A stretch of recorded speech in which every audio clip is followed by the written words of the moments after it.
m'appelle Elodie, j'ai 34 ans, je suis associée chez Tenzing Conseil. Je suis née dans le 93 à Épinay-sur-Seine, j'ai grandi à Montmorency, dans le Val d'Oise.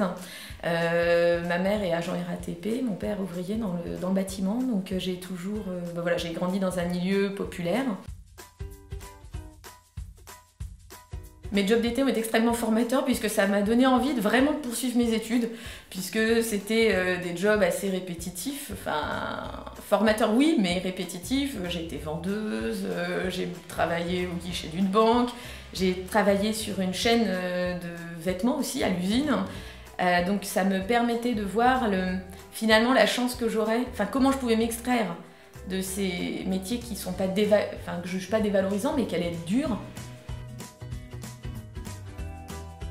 À l'issue de mon BTS, je me suis dit que j'avais envie de poursuivre mes études, consciente que ça serait en tout cas une voie d'insertion. Donc je suis partie à la fac de Saint-Denis, où j'ai fait une maîtrise de commerce international. J'ai été contactée par un cabinet de recrutement qui cherchait des contrôleurs de gestion, ce que je n'étais pas. Et en échangeant avec la consultante, elle m'a fait part d'opportunités dans le cabinet et je suis arrivée comme ça dans le recrutement.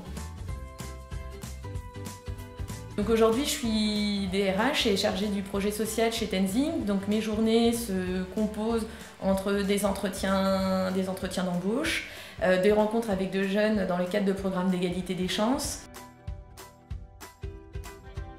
Ce que je vais rechercher en premier, ça va être effectivement la motivation de nos futurs collaborateurs.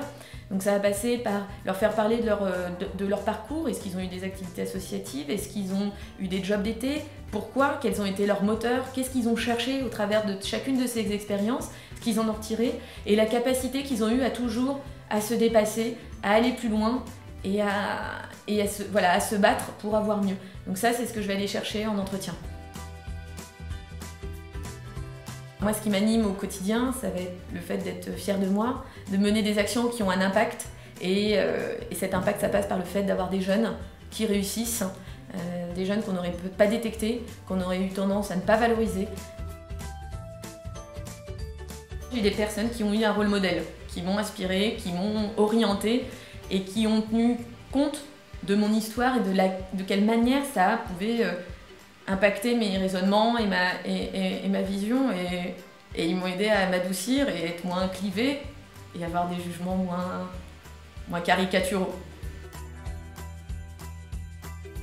Mes 3 conseils: soyez lucide, il y aura des hauts, il y aura des bas, et la vie c'est pas toujours facile. Le second, soyez exigeant avec vous-même, exigeant dans vos études, ayez envie de vous dépasser. Et le troisième, croyez en vous, croyez en vos chances et croyez dans les personnes que vous rencontrerez.